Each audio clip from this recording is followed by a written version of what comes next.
자, 그리고 자, 이제 이번에는 스트레스에 관련 심리장애, 스트레스가 관련되어 있는 이 심리장애, 이 스트레스가 이렇게 마음에도 결국은 장애를 준단 말이에요. 네, 그래서 스트레스에 관련된 심리장애를 한번 살펴보겠습니다. 자, 외상 후 스트레스 장애예요. 외상 후 스트레스 장애는 모든 사람이 끔찍하게 여기는 외상적 경험을 한 후에, 그러니까 외상적이라는 건 뭐예요? 바깥에서 내가 느끼는, 밖에서 오는 것을 내가 느끼는, 본 이 경험, 자, 이것을 한 후에 지속해서 고통스러운 경험을 반복하는 것을 말한다. 자, 그러니까 사람들이 다 일반적으로 끔찍하게 여기는 외상적 경험이 있다 이거예요. 그래서 내가 그 외상적 경험을 내가 그러니까 어떤 것을 아주 그냥 강하게 그 외상적으로 경험을 했는데 그게 잊어져요, 안 잊어져요? 안 잊어지잖아. 저는 지금도 제가 이제 그 청년 시절에 버스가 이제 사람을 이렇게 쳤어요. 쳤는데 아마 그게 사람을 이렇게 하니까 사람이 내장이 막 길에 막 이렇게 다 막 이렇게 빠진 거야. 자, 그거를 보면서 그 시체를 끌어안고 우는 한 여인을 보면서 그래서 제가 이게 지금도 그게 이제 저에게 이게 외상 스트레스야 지금 나한테는. 네. 네, 그런 걸 보면서 운전을 때를 딱 잡는 어느 날 문득 그런 생각이 들어요. 그렇기 때문에 그날은 또 운전을 조심하게 돼요. 이렇게 돼요. 네. 자, 그래서 이제 이것이 이제 이 외상적 경험. 자, 이 외상적 경험을 한 후에 지속해서 고통스러운 경험을 반복하는 것이다. 네. 그러면 지속적으로 고통스러운 경험을 계속 반복하면은 이게 이제 스트레스 장애가 되는 거예요. 외상 후 스트레스 장애.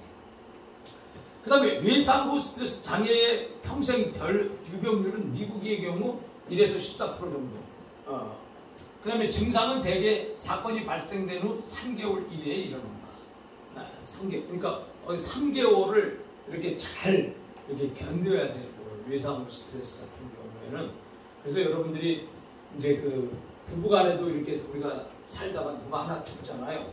그럼 하나 죽으면 1년을 잘 넘기면 그냥 남은 부부는 그래도 오래 사는 거예요. 근데 대부분 한 1년 정도 있다가 금세 죽잖아.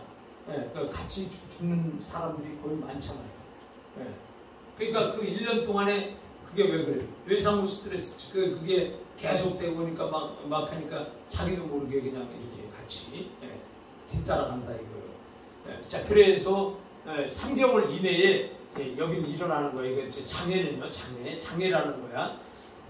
그 다음에 외상 후 스트레스 장애의 치료는 외상적 경험을 재경험함으로써 전환, 스트레스 증상에서 회복한다. 자, 외상적 경험을 재경험함으로써 전환해서 히스테리 증상에서 회복된다. 자, 이게 이제 여기에 맞는 기준인지 모르지만, 자, 내가 이제 어디 높은 데서 밑으로 조금 하는데 굉장히 처음에 공포가 생겼어. 그래서 뛰었어. 그냥 공포스러워. 근데 이거는 이제 이대로 만약에 그냥 계속 가게 되면 앞으로 그보다 높은 데 못 뛰잖아. 그죠? 그러니까 또 가서 또 뛰어보는 거야. 뭐 또 가서 몇 번을 뛰다 보면 이 정도는 뛸 수 있네. 자, 그래서 그 해결되잖아. 그죠? 이제 그런 거야. 재경험. 다시 경험함으로써 전환 히스테리 증상에서 회복될 수 있다. 그러니까 우리가 이제 그런 거 예를 들면 이렇게 해서 재경험 이것을 통해서 회복을 시킨다. 그 다음에 이제 두 번째는 전환 장애라는 게 있단 말이에요. 자, 이것은 뭐냐면 심리적인 갈등이나 압박이 신체 증상 또는 신체 장애를 일으키는 거야. 자, 그러니까 예를 들어서 자, 어떤 게 막 스트레스가 나한테 올 때에 이제 예를 들어서 좀 나이 많은 여성들은 이제 이런 거죠. 막 손이 막 떨리잖아. 이런 거 막 그 스트레스를 받다 보니까 막 어떻게 막 스트레스로 인해서 막 손이 떨리고 그런 거 있죠. 어? 네. 자, 그런 거예요. 그런 거. 그래서 신체적 장애를 일으키는 경우. 그 다음에 전환장애는 주로 감각기관의 장애나 운동기관의 장애로 나타난다. 손을 움직일 수 없거나 다리가 마비되거나 손발에 경련을 일으키고 손발이 뒤틀리기도 한다. 그래서 여러분들이 꿈에 말이요. 꿈을 막 꾸는데 꿈에 막 도망을 가려고 그래. 도망을. 그럼 막 도망가는데 막 죽어라고 도망가는데 몸이 안 움직이는 거 경험해봤어요? 도망은 가야 되는데 몸이 안 움직여가지고 이제 잡히게 생겨서 놀래가지고 깨는 거 아니에요. 그런 경우가 이제 이렇게 이게 전환장애다. 자, 그래서 우리가 이 어떤 스트레스가 내 몸에 이렇게 마비되거나 또 경련을 일으키거나 아니면 뭐 움직일 수 없거나 갑자기 막 힘이 쭉 빠져가지고 힘이 없어가지고 주저앉는다거나. 자, 그렇죠. 자, 여러분들이 충격적인 이야기를 들어보세요. 그러면 그냥 갑자기 막 다리에 힘이 빠져가지고 주저앉아버리잖아. 그런 거를 이제 우리가 전환장애다. 이렇게 되는 거예요. 근데 뭐 그거는 충격으로 있을 수 있지만 이 사람은 뭐 조금만 하면 그냥 막 주저앉고 그러면은 그것도 이제 장애라는 거예요. 자, 그 다음에 이제 증상이 통증 또는 성기능 장애에 제한되지 않고 신체와 그 다음에 장애 과정 중에서 배타적으로 일어나지 않으면 다른 정신장애로 더 잘 설명될 수 있다. 그 다음에 미국의 경우 1에서 3%의 발병률을 보이고 하류계층에서 자주 발생한다. 상류계층 외보다 하류계층에서 자주 발생을 한다는 거예요. 여자가 남자보다 2배에서 10배 더 발생을 한다는 거예요. 그 다음에 우리나라는 전체 인구의 1%가 전환장애를 겪고 있는 것으로 조사된 바 있다. 그러니까 100명 중에 한 사람은 이 전환장애가 있다는 거죠. 그 다음에 이제 해리장애라는 게 있어요. 해리장애. 해리장애는 뭐냐? 해리장애란 일상적인 상태에서 내가 누구인지 무엇을 하는지를 알고 있는 일관된 자기로부터 분리되거나 분열된 상태를 말한다. 자, 이게 이제 해리장애요. 그러면 해리장애라는 것은 순간적으로 내가 누군지를 잊어버리는 거예요. 그리고 내가 나의 모습을 잃어버렸기 때문에 찾지 못하는 그런 거 이제 분리된 내가 누군지를 모르는. 그래서 내가 지금 뭘 하고 있지? 이런 게 이제 해리에 속하는 거죠. 그래서 이제 그렇게 되면 나의 나가 아니라 또 다른 나가 되는 거죠. 그래서 이게 이제 해리장애다. 그래서 일상적 상태에서 내가 누군지 무엇하고 있는지 알고 있는 일관된 자기부터 나로부터 멀어진 거야. 그래서 나로부터 멀어지고 분열되고 그러니까는 나를 잊어버리는 그런 그 분리되거나 분열된 상태를 해리장애라고. 그 해리성 정체감의 장애의 몇 가지 특징이 있어요. 첫째는 지배적 성격에서는 다른 성격으로 있었던 기간에 대한 기억 상실을 호소한다.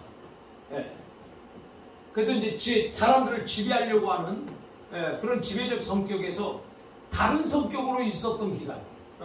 그러니까 내가 지배적으로 있었는데 그 이후에 다른 성격으로 있었던 그 기간에 대한 기억 상실을 호소하는 거죠.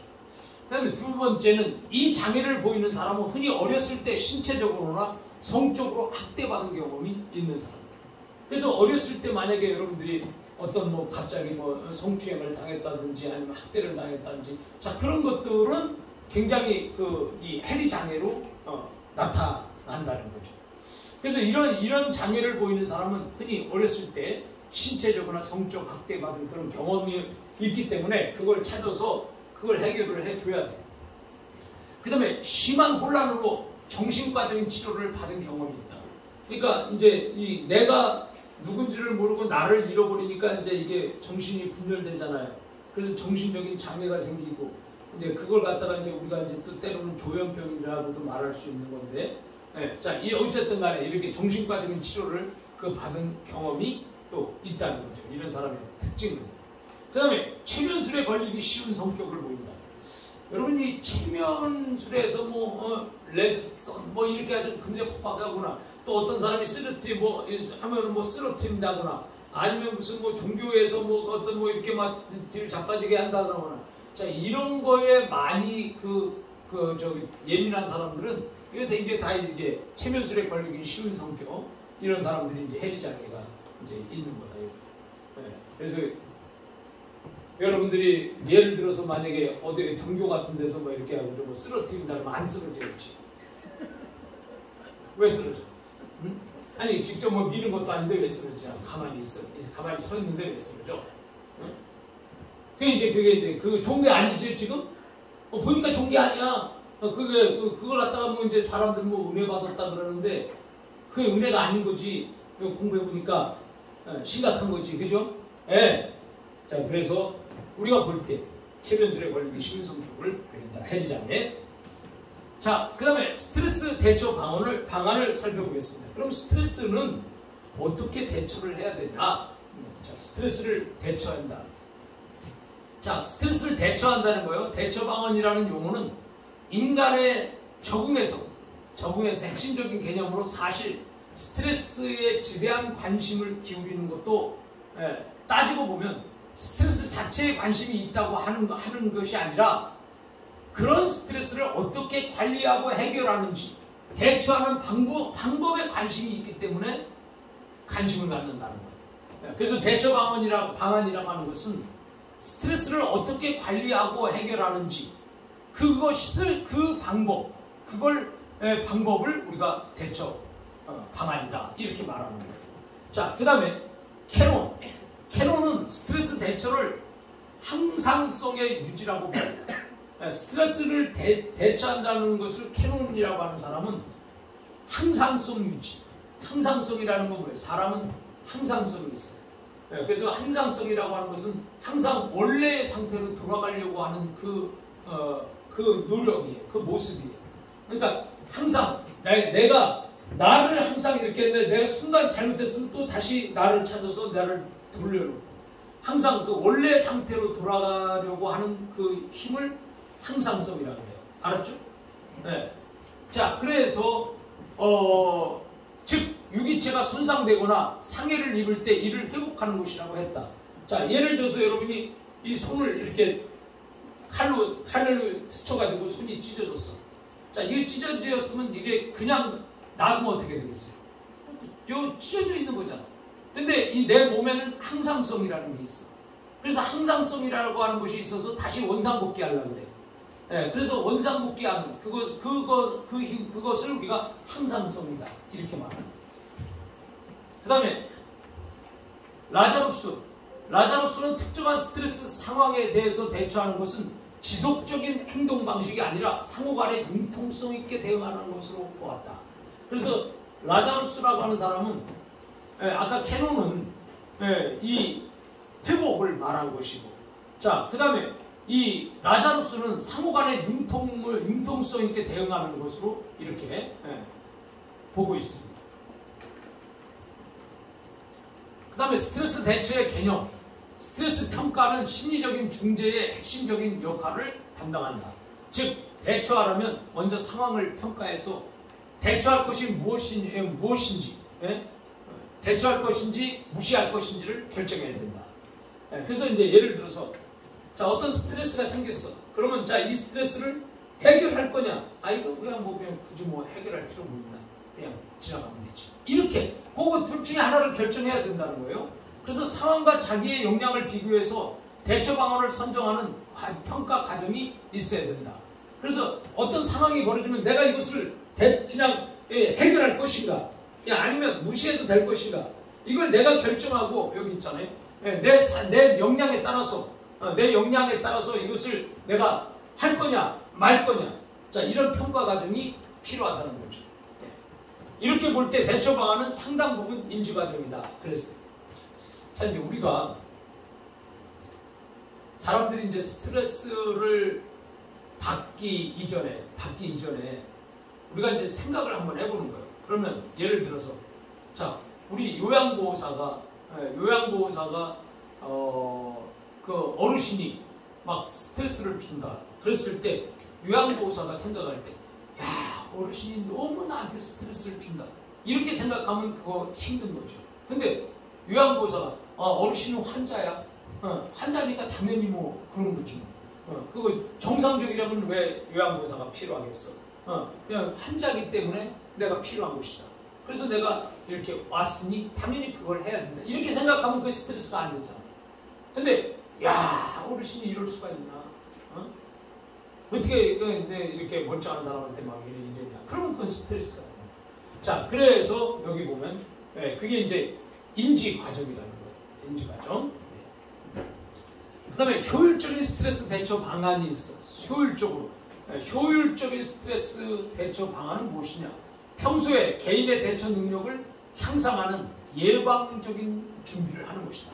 자, 그러니까 효율적인 스트레스 방안은 평소에 내가 대처 능력을 향상하는 어떤 늘 준비, 자세, 예방 자세 이런 것이 필요하다는 거예요. 그러니까 우리는 항상 스트레스가 없는 게 아니에요. 인생을 살면서. 모든 사람들이 인생을 살면서 스트레스가 있기 때문에 자, 이 스트레스를 각오하고 또 언젠가 스트레스가 올 거다. 그래서 평소에 내가 마음을 좀 이렇게 단단히 먹고 여러분들이 스트레스도 쉽게 적응할 수 있는 그런 여유 있는 그런 마음의 자세를 가지고 있어야 된다는 거예요. 그래서 그 무릇 지킬 만한 것보다 내 마음을 지키라. 생명의 근원이 이에서 남이라고 잠언 4장 13절에 그렇게 얘기를 했어요. 그래서 어떤 스트레스를 받기 이전에 내 마음을 잘 지키면 스트레스도 충분히 해결을 할 수 있는 거예요. 근데 마음을 지키지 못하니까 화살이 하나 들어왔을 때 그냥 찔려버리고 칼이 들어왔을 때 그냥 찔려버리고 그러나 내가 마음을 단단히 딱 잡고 있으면 화살 와도 튕겨나가고 칼 들어와도 튕겨나갈 줄. 이렇게 해서 여러분들이 이렇게 대처를 그렇게 해야 된다. 예방. 그 다음에 일반적으로 적응력을 개발하고 증진하는 노력이 필요하다는 것인데 성장 지향적인 생활 방식의 변화, 자존심의 향상이나 능력 개발, 자, 인간관계 기술 등의 향상 등을 예로 들 수 있다. 이렇게 해서 효율적인 스트레스 대처 방안을 지금 생각하고 있습니다. 자, 두 번째는 특정한 스트레스 상황을 잘 대처하는 방법을 익힐 것이다. 자, 이것은 여러분들이 뭐 배워야죠. 오늘도 여러분이 스트레스를 배운 것은 이거예요. 특정한 스트레스 상황을 잘 대처하는 방법을 익히는 것 중에 하나다 이거예요. 내가 스트레스가 무엇이라는 걸 배우고 스트레스는 어떤 원인이 있고 어떤 결과를 하고 그것을 대처하는 방안이 무엇인지 자, 이런 것을 내가 미리 잘 알고 있으면 내가 스트레스를 받을 때에 쉽게 거기에 대처할 수가 있다. 그래서 효율적인 스트레스 대처 방안을 살펴봤습니다. 자, 그 다음에 이제 스트레스 대처 자세는 자신의 스트레스를 잘 파악하고 이해하는데 내가 느끼는 스트레스 감정이 분노, 긴장, 두려움, 불안, 초조 중 어느 것인가? 자, 이제 잘 봐야 돼. 자, 내가 스트레스를 지금 스트레스를 받는데 내가 느끼는 스트레스 감정 있잖아요. 내 감정이 내가 이 스트레스로 인해서 지금 분노가 일어나냐, 분노. 그 다음에 지금 이 긴장이 되냐, 긴장. 그 다음에 두렵냐, 그리고 또 불안하냐, 그리고 초조하냐. 자, 이것을 내가 감지를 해야 되겠죠. 그죠? 그 다음에 누가 어떻게 내 기분을 흔드는 것인가. 그 무엇이 원인이 뭔지를 찾아야 되잖아요. 그죠? 지금 처음에는 내 감정을 찾고 두 번째는 이게 왜 생겼는지 원인을 찾는 거야. 그래서 누가 어떻게 내 기분을 흔드는 것이냐. 도대체 그 원인이 무엇이냐. 그걸 찾는 거죠. 자, 이렇게 자문자답을 하면서 자신의 스트레스 상황에 대해서 전반적으로 파악을 해야 된다. 자, 그러니까 여러분들이 이제 스트레스를 받을 때 내가 지금 이것으로 인해서 지금 어떤 감정일까? 내 감정을 살피고 그러면 내가 이 감정은 도대체 무엇 때문에 생기는 것인가? 또 누가 나를 이렇게 하는가? 그거를 여러분들이 찾아야 되는 거잖아요. 그렇게 하고 여기 보면 자문자답을 하면서 자신의 스트레스 상황에 대처를 하라는 거예요. 그 다음에 익숙했던 지금까지의 비효과적인 스트레스 대처 방안을 바꾸려고 결심하고 새로운 방식을 배워야 된다. 자, 그러니까 스트레스는 지금까지 그냥 여러분들이 어떤 대처 방법이 없으니까 그냥 넘어갔겠죠. 또 거기에 대해서 특별히 뭐 해결하려고 굳이 내가 지금 이게 스트레스다 이걸 해결하려고 그렇게 뭐 말하고 표현하고 안 했겠죠. 자, 그러나 이제는 그 지금까지 익숙했던 그런 비효과적인 스트레스 방안을 버리라는 거예요. 그리고 여러분은 새로운 방법을 배워야 된다는 거죠. 스트레스를 해결하는 방법을 배워야 되는 거예요. 여러분들도. 자, 그러면 스트레스 관리 모형을 보겠습니다. 자, 스트레스 관리 모형에 보면 생리적 각성, 감소 모형과 이완 훈련이 있어요. 자, 생리적 각성, 감소 모형. 그 다음에 이완. 자, 이완은 훈련은 가장 널리 사용되고 있는 기법입니다. 그래서 이완 반응의 주 목적은 자율신경계의 반응인 투쟁, 부피. 싸울 거냐, 도망갈 거냐. 반응과 관련된 생리적 반응을 변화시킴으로써 바람직하지 않은 생리적 스트레스 증상을 의도적으로 감소시키기 위한 것이다. 자, 그래서 이제 우리가 이제 보면 우리가 어떤 예를 들어서 허리를 좀 다쳤어. 그럼 허리가 아프단 말이야. 근데 엑스레이를 찍어보니까 아무렇지가 않아. 자, 그러면 이제 거기에는 원인이 뭐죠? 근육이 뭉친 거 아니야. 그죠? 자, 근육이 뭉치면 치료를 어떻게 합니까? 근육 이완제를, 링거를 통해서 근육 이완제를 투여하거나 또 아니면 근육 이완제 약을 먹어서 근육을 풀어주는 거잖아요. 이렇게. 쪼여 있는 거를 풀어준다. 자, 그것처럼 이렇게 생적 스트레스 증상을 의도적으로 감소시킵니다. 그 다음에 기본적인 이완 훈련이라는 게 있어요. 주로 근육의 긴장과 이완을 교대로 사용한 점진적 근육 이완법이에요. 그래서 근육을 뭉친 데가 있으면 긴장하게 만들고 풀어주고, 긴장하게 만들고 풀어주고, 긴장하게 만들고 풀어주면 이게 이게 해결되는 거예요. 제가 너무 성내천 운동을 하다 거꾸리가 있어, 거꾸리. 얼마나 이제 사육 현장 실습, 강의를 마치고 제가 이제 저녁을 먹고 운동을 하는데 너무 피곤해. 그런데 거꾸리에 매달려 갖고 있으니까 이게 잠이 잘 가는 거예요. 나도 모르게 순간적으로 그냥 이 발에 빠진 거지. 그래서 그냥 밑으로 떨어지는데 순간적으로 정신이 빠졌는데 고개 먼저 딱 드는 거예요. 그랬더니 그냥 꽝 하고 떨어져가지고 그날 죽는 줄 알았습니다. 그래갖고 뭐 등짝도 막 아프고 진짜 이거면 해결이 안 되는 거죠. 그래서 뭐 또 가서 병원에 가도 이거 내 거꾸리에서 떨어져가지고 내 등짝이 이렇게 다쳐. 또 뭐 주사 놓고 그래서 그거를 제가요 거의 한 1년 가까이 너무 힘들었어요. 그래서 그러면 안 되겠다. 그러면 이 잇몸 일으키기를 좀 한번 해야 되겠다. 그래서 잇몸 일으키기를 했는데요. 그거를 한 3개월 하니까 그냥 없어져 버리더라고요. 그게 바로 요거야. 자, 주로 근육의 긴장과 이완을 교대로 긴장시키고 이완시키고 이건 교대로 사용해서 점진적 근육 이완법이에요. 그러다 보니까 이게 지금은 뭐 전혀 괜히 그냥 1년 동안 이게 힘들고 공부해가고 말이에요. 그랬는데 그래도 저는 이제 참고 견디는 거는 뭐 다른 사람보다 뛰어나니까.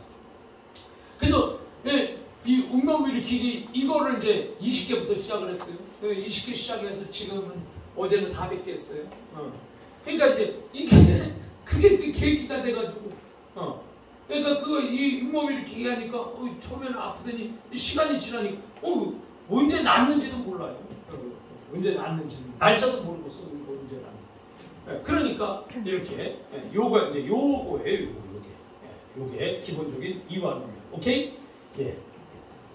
그 다음에 상호교류 모형과 인지행동 이완 훈련이 있어요. 생리적인 자극, 흥분의 각성 상태의 중요성을 거부하는 것이 아니라 인지행동 관점에서 이완 전략을 보완한 것이다. 즉 행동, 인지, 이완 등의 전략을 병합했고 같이 합해서 했다 이거예요. 행동하고 내가 깨닫고 또 이완을 하고 이런 전략을 병합했고 대처 기술에 초점을 두었다. 그 다음에 이게 이제 상호 교류 모형이에요. 그러니까 여러 가지 봐요. 상호 교류, 행동, 인지, 이완. 이걸 이제 서로 이렇게 병합을 한 거예요. 상호. 자, 그 다음에 스트레스 관리의 복합적인 인지, 행동, 이완 전략은 동통 관리. 동통이라고 하는 것은 이 겨울에 아픈 거 있잖아요. 뭐 이런 것들입니다.